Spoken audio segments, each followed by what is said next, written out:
La TVT au cœur de l'information.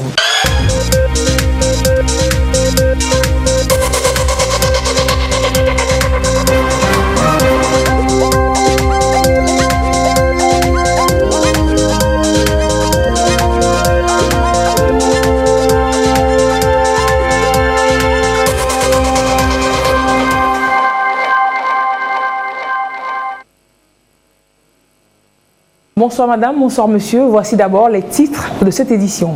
C'est déjà ce mardi la première des 7 émissions débat avec les candidats en course pour le fauteuil présidentiel au Togo. Chaque candidat va présenter en direct sur la TVT et une cinquantaine d'autres médias relais son programme de société.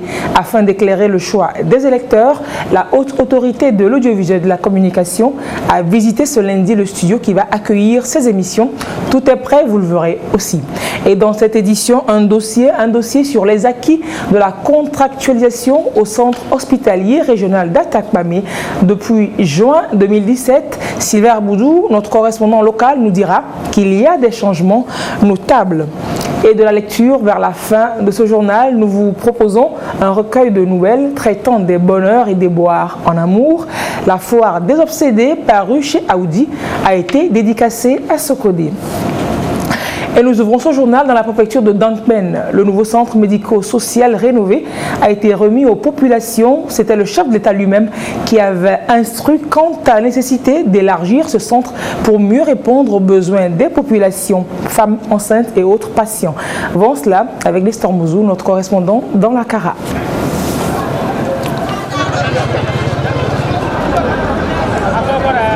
Le président de la République qui coupe le ruban symbolique pour inaugurer le centre médico-social de Bapuré, une localité de la préfecture de Dankpen. Ce centre a été abandonné pendant près de 20 ans à cause de son état de délabrement. Sa rénovation et son élargissement ont été réalisés grâce aux instructions que le chef de l'État a données aux responsables du projet d'appui aux populations vulnérables.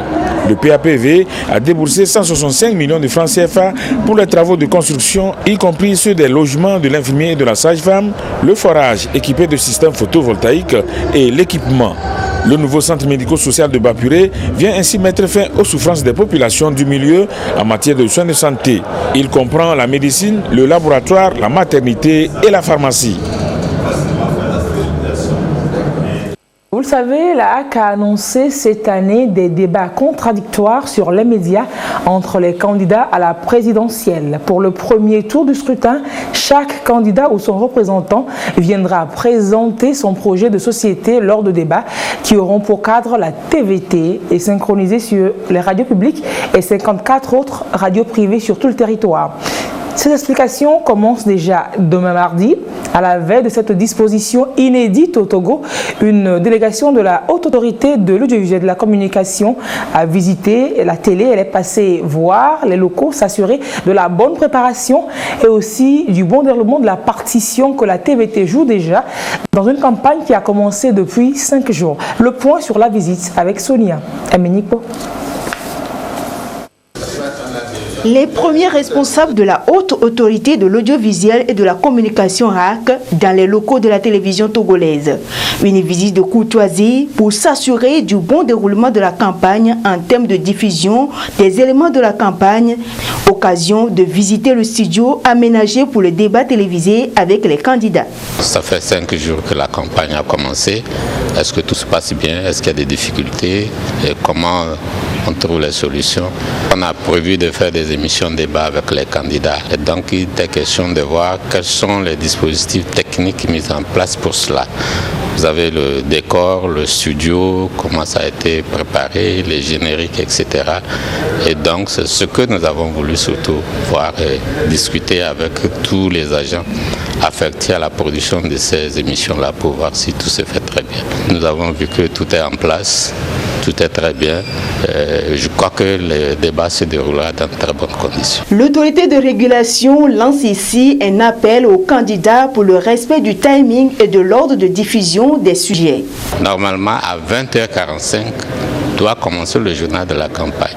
Et ce journal, il dure au plus 35 minutes, puisque chaque candidat a 5 minutes, ils sont 7, ça fait 35. Donc normalement, de 20h45 à 21h20, c'est la tranche pour le journal de la campagne. Mais il se fait malheureusement, tel que nous l'avons compris, que les candidats ne laissent pas arriver à la télévision les images nécessaires pour pouvoir confectionner les journaux de la campagne. Ça, je crois que nous saisissons l'occasion pour lancer cet appel-là aux candidats. Il faut qu'ils sachent que c'est de 20h45 à 21h20 et selon l'ordre qu'on a tiré. Donc ceux qui ne peuvent pas envoyer leurs images ce jour-là, ça veut dire que c'est des images qui passeront le lendemain, mais ce n'est pas un rattrapage de temps, parce que si vous n'avez pas pu faire diffuser vos images de campagne aujourd'hui, il y a un nombre de reportages précis, mais c'est que vous le perdez. Donc nous voudrons appeler les candidats et leurs structures à faire diligence pour que la télévision togolaise ait les images à temps. Et c'est demain 11 février que démarre l'émission Débat avec les différents candidats sur la télévision togolaise. Et justement, ce communiqué de la haute autorité de l'audiovisuel et de la communication relatif à ces émissions, à cette série d'émissions. Dans le cadre de l'accès aux médias publics des candidats à l'élection présidentielle du 22 février 2020, la haute autorité de l'audiovisuel et de la communication a prévu la production et la diffusion en direct par la télévision togolaise TVT d'émissions débat de 60 minutes chacune pour permettre aux candidats de présenter son programme de société et de gouvernance aux électeurs togolais afin de mieux éclairer leur choix. Ces émissions seront produites et diffusées à 21h à partir de mardi 11 février 2020, conformément à l'ordre ci-après, issu du tirage au sort effectué le 30 janvier 2020. Voici donc l'ordre de passage pour ces émissions débat. Mardi 11 février 2020, Mohamed Chassona Traoré. Jeudi 13 février 2020, Komi Wolu. Vendredi 14 février 2020, Georges William Asiongbon Kouesson. Samedi 15 février 2020, Gabriel Messon Agbeomi Kodjo. Dimanche 16 février 2020, Tchaboré Gogué. Lundi 17 février 2020, Fort et Sozimna Nyasingbe. Mardi 18 février 2020, Jean-Pierre Fabre. Le président de la HAC invite chaque candidat à lui confirmer au plus tard le jour de l'émission à 12h sa participation à l'émission ou, le cas échéant, à lui faire parvenir l'identité de la personne qui le représentera à l'émission débat. Il rappelle à tous les candidats que ces émissions seront retransmises en direct par Radio Lomé et Radio Kara, ainsi que par 32 radios locales sur l'ensemble du territoire national. Le président de la HAC voudrait saluer d'ores et déjà la pleine collaboration de tous les candidats à la réalisation de ces émissions. Le communiqué signé du président de la HAC, Pitalunani Telou. Le projet Emploi décent pour les personnes handicapées au Togo est dans sa dernière année de mise en œuvre. Qu'est-ce qui a été fait depuis 2017? Le conseil d'administration du projet était ce lundi en réunion pour faire le point. Beaucoup de progrès enregistrés, mais le chantier reste encore grand. Les détails à Fitenou et Kwesala. Handicapés physiques, auditifs ou visuels, ils sont plus de 150 aujourd'hui disposant des emplois décents grâce au projet Emploi décent pour les personnes handicapées au Togo. En plus de cet acquis, plusieurs autres réalisations. En 2 ans de mise en œuvre du projet, les parties prenantes revisitent le chemin parcouru. Nous avons, à travers ce projet, formé des personnes handicapées en entrepreneuriat, identifié des personnes handicapées sur toute l'étendue du territoire qui ont appris des métiers et qui ont des difficultés à s'installer. Et nous avons octroyé justement des kits d'installation à ces artisans handicapés qui sont aujourd'hui installés. Nous avons fait 2 vagues. La première vague en 2018 et la deuxième vague en 2019. Près de 150 personnes handicapées sont installées grâce à ce projet et exercent leur métier. Nous avons également octroyé aux personnes handicapées des aides techniques pour assurer leur mobilité et qu'elles puissent justement faire le travail qu'elles doivent faire pour vivre, pour survivre.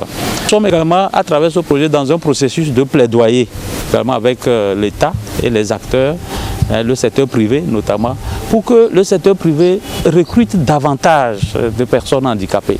Parce qu'aujourd'hui, les personnes handicapées, elles sont nombreuses à avoir des qualifications, des compétences. Il y a également des plaidoyers que nous avons entamés avec l'État, notamment par rapport à la loi.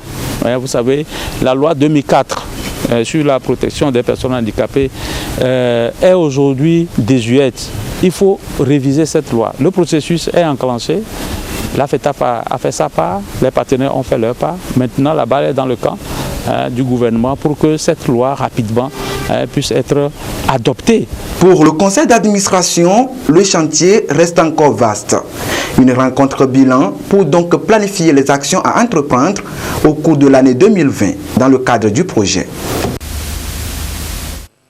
Et un autre bilan après 2 ans de parcours, celui de l'approche contractuelle ici au centre hospitalier régional d'Atakpamé. Depuis juin 2017, qu'a induit ce mécanisme?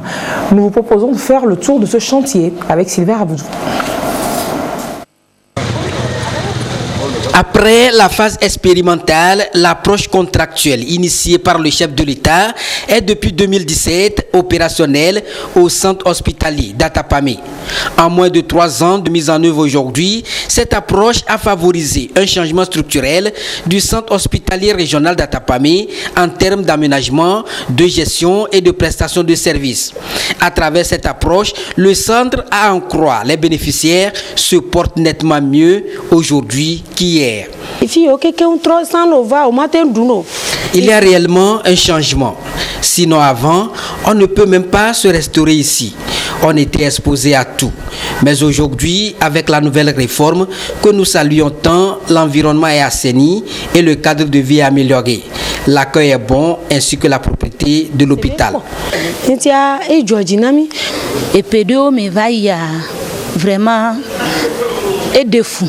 Je vois que l'hôpital n'est plus comme avant, où les choses se faisaient dans le désordre. Les prestataires sont très accueillants. Moi, je suis accompagnante. C'est ma mère qui est malade. Et depuis que nous sommes arrivés, je me demande si c'est un rêve. On a mis des équipes à notre disposition. Les choses ont vraiment changé.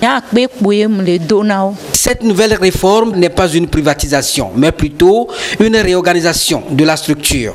Selon le système, l'État confie la gestion de la structure à une entité à travers un partenariat public-privé. Cette entité a un regard rigoureux sur le fonctionnement et surtout sur la gestion transparente des fonds. Le mécanisme consiste à veiller au grain pour que chaque personnel respecte au quotidien son cahier de charge. Il vise aussi à contrôler la ponctualité, l'assainissement et l'aménagement du cadre de travail. Cette organisation a permis aujourd'hui au CHR d'amorcer un nouvel élan. Les choses ont changé. L'approche, comme on a eu l'occasion de le dire, nous a apporté beaucoup de choses. La gestion de l'hôpital elle-même et la manière même d'organiser les activités dans les services. Et puis, il faut dire que c'est une gestion collégiale actuellement, et inclusive, qui associe d'abord les médecins en général, et puis les administratifs, et surtout le personnel médical aussi, qui exerce au CHR Atapamé. Bon, les réunions périodiques sont souvent organisées par les administrateurs pour rendre compte de l'évolution des finances surtout et des activités qui sont menées dans l'hôpital. Et donc les informations sont partagées au fur et à mesure. Disons globalement que les choses avancent plutôt dans le bon sens puisque la gestion est transparente et l'hôpital peut maintenant faire des investissements, acheter des équipements pour pouvoir améliorer la qualité des soins pour le bien-être de nos malades. À travers cette approche, le taux de fréquentation a augmenté, les consultations ont connu une nette progression et les recettes générées véritablement améliorées.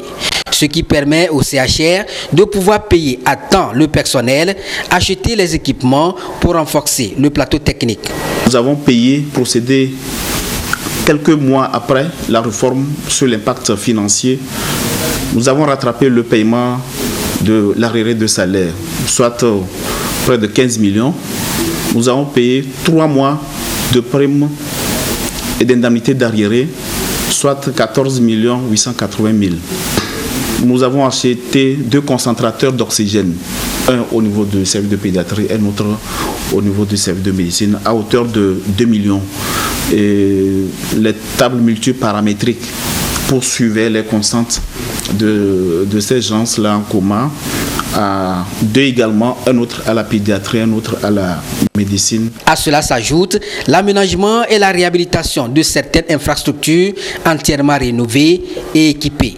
Nous avons également, sur cet impact financier, amélioré le cadre et les infrastructures d'accueil.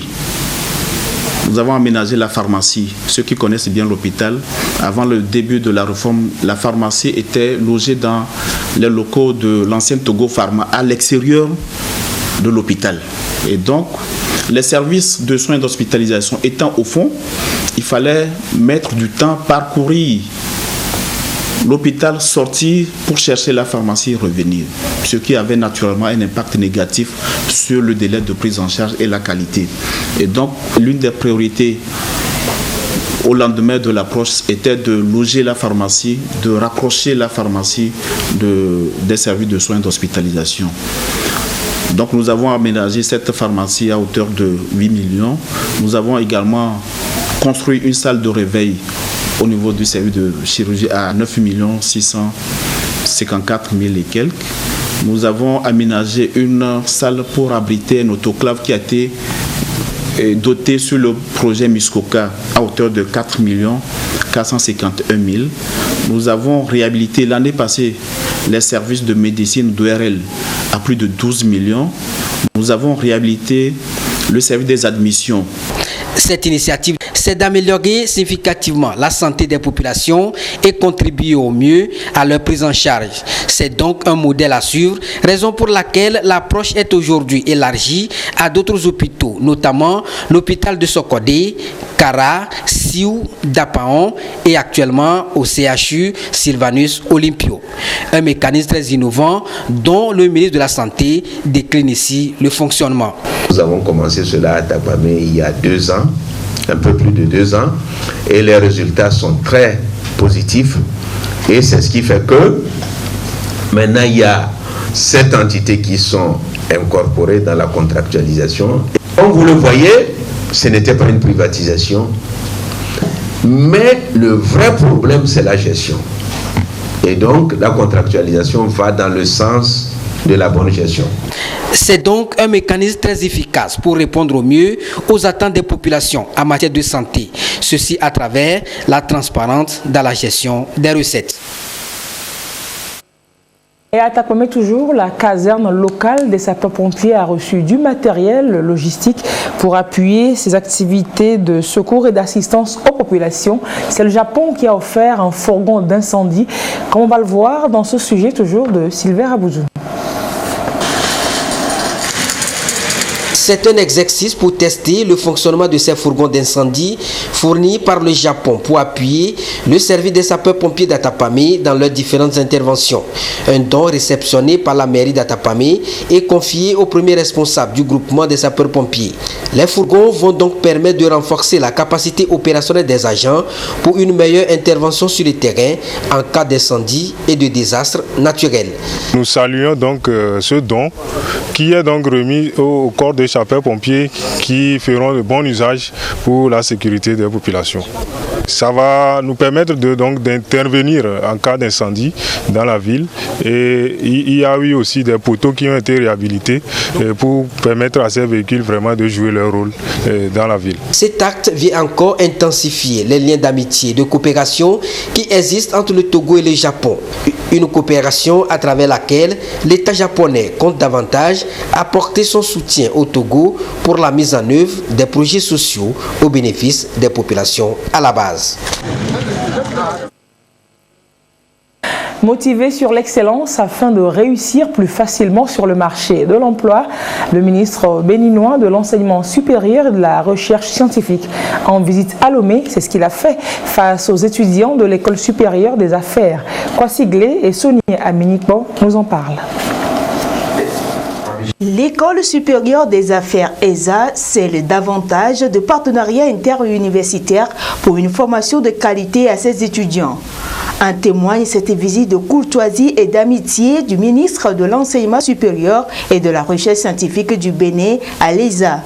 Pour la ministre, la formation universitaire doit se faire conformément aux exigences du marché de l'emploi. Et cela nécessite plus d'implication et plus de sérieux au niveau des étudiants. Dans le cadre du suivi de liens de coopération entre les institutions partenaires de nos universités, que nous puissions marquer de notre présence et matérialiser donc notre reconnaissance à ce qui se fait dans ce sens. Le message aux étudiants, c'est un message d'un travail parfait, un travail qui justement fait l'homme, un travail qui constitue une fierté pour le corps enseignant. Ils ne doivent pas perdre le moins de temps, ils doivent s'appliquer et se faire remarquer dans le sérieux autour de leur travail. Cette visite de la ministre béninoise de l'Enseignement supérieur vient donner un coup de pouce aux relations interuniversitaires. La question de l'ouverture prochaine de la formation doctorale a été au cœur des discussions. Avec sa haute fonction, le partenariat va se renforcer, notamment la formation doctorale avec Abomey Calavi, parce que nous voulons former nos enseignants et nos corps administratifs pour pouvoir gravir les échelons du CAMES, donc le programme doctoral. Le partenariat va se renforcer avec d'autres écoles, au sein de l'université d'Abomey Calavi, au sein bien qu'à l'université du Bénin. Nous souhaitons que son passage à la tête du ministère serve à renforcer les relations entre les arts et toutes les universités du Bénin. Nous l'avons accueilli avec grande joie et nous avons voulu lui témoigner notre gratitude profonde. Aussi bien moi, le personnel administratif et les étudiants, la remercier pour cette visite historique qu'elle a effectuée à l'ESA. L'École supérieure des affaires ESA compte sur cette collaboration pour améliorer ses rendements et ses offres de formation pour assurer une satisfaction aux étudiants en quête d'une formation de qualité. Le 4 décembre dernier, le nouvel ambassadeur extraordinaire et plénipotentiaire du Gabon auprès du Togo, du Ghana et du Bénin a officiellement présenté sa lettre de créance à Fort Gnassingbé au Togo. Et samedi dernier, l'heure était à la rencontre entre le nouveau diplomate et ses compatriotes vivant au Togo. Occasion belle pour se connaître davantage et surtout mesurer la taille des défis actuels. Gérald Agoudou.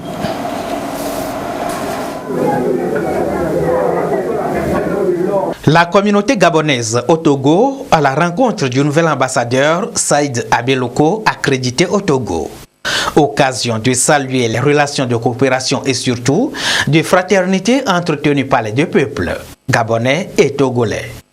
Les différentes initiatives entreprises par les prédécesseurs du nouvel ambassadeur ont été présentées et les perspectives abordées. Ça fait 6 ans que je suis au Togo. Un Togo tranquille, un pays de paix. On reçoit bien les étrangers ici au Togo. Et donc concrètement, comment je vis au Togo? D'abord, je suis étudiante. Donc, je vis comme tout étudiant, comme un étudiant togolais vivrait au Togo, bien sûr. Mais juste que je ne suis pas chez moi, je suis par contre au Togo. Pas de problème, je suis à l'aise. Ça fait 2 ans aujourd'hui que je suis au Togo. Je suis tranquille en fait. Je remercie aussi la population togolaise et la population gabonaise vivant au Togo.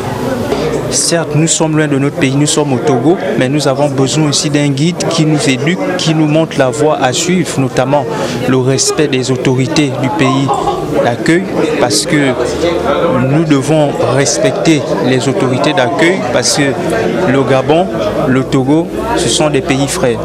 Donc nous sommes satisfaits de cette rencontre-là. Le nouveau diplomate gabonais au Togo a rassuré ses compatriotes et compte densifier les liens entre Libreville et Lomé.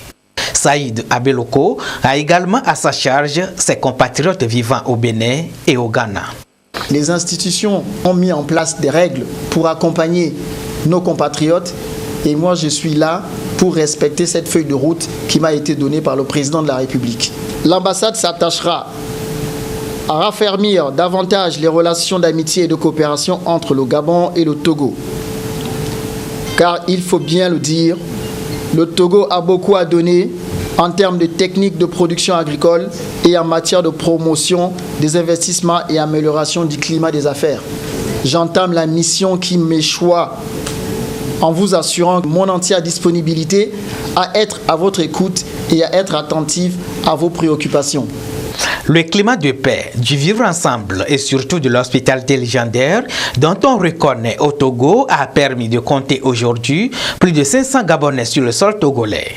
Parmi eux, des diplomates, des fonctionnaires de titre international, des stagiaires, des étudiants, des élèves et d'autres profils.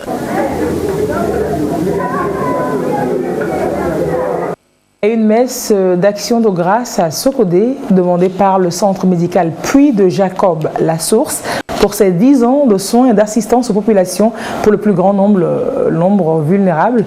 10 ans de grâce divine, ce n'est jamais trop, il faut déjà exprimer gratitude et toujours demander plus au Tout-Puissant. Temps fort de la messe, Désiré Aloy.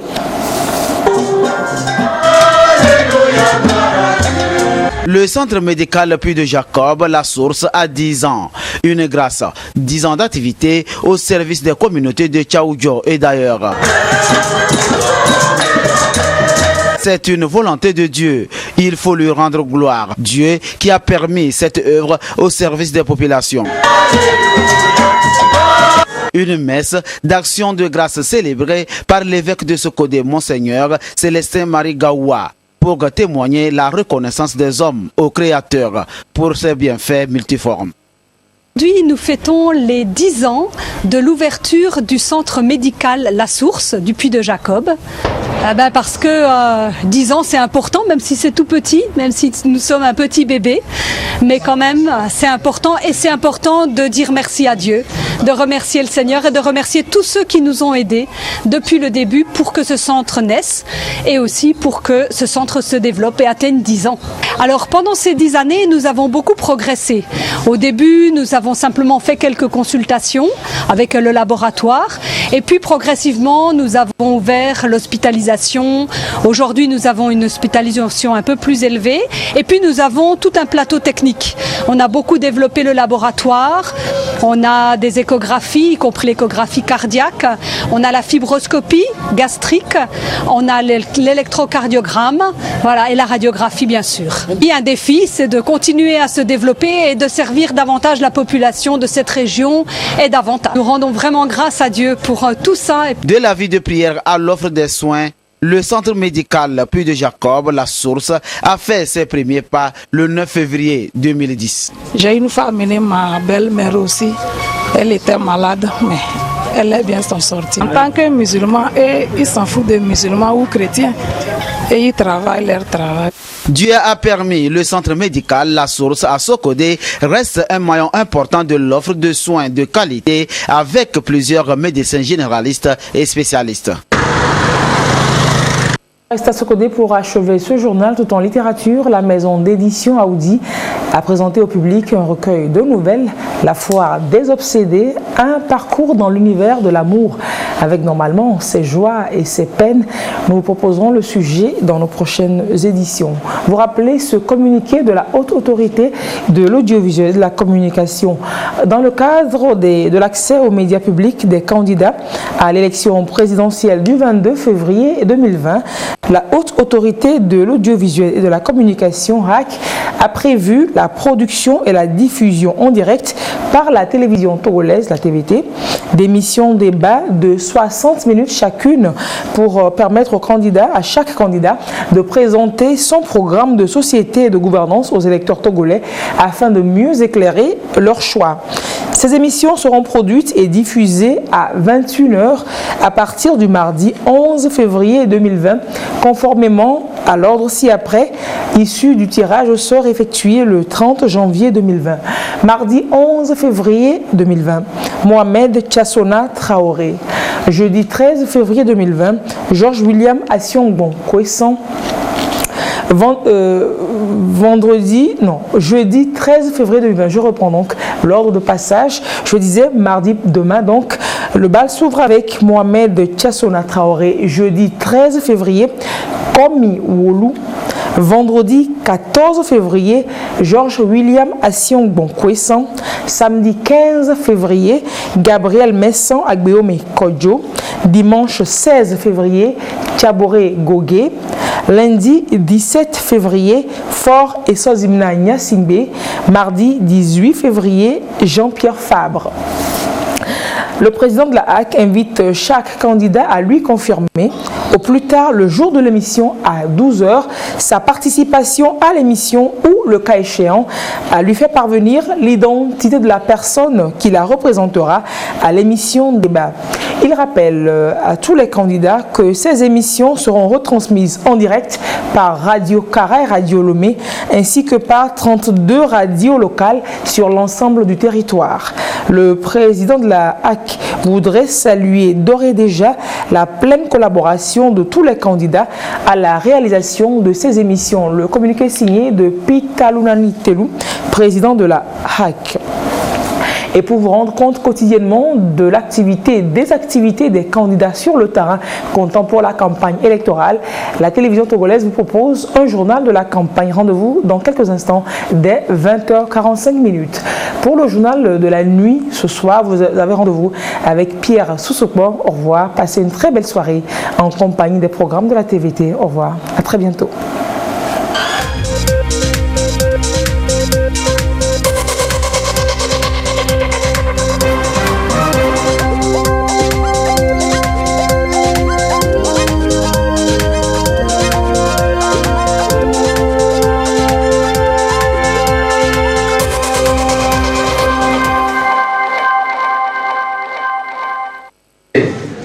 L'École supérieure des affaires ESA, c'est davantage de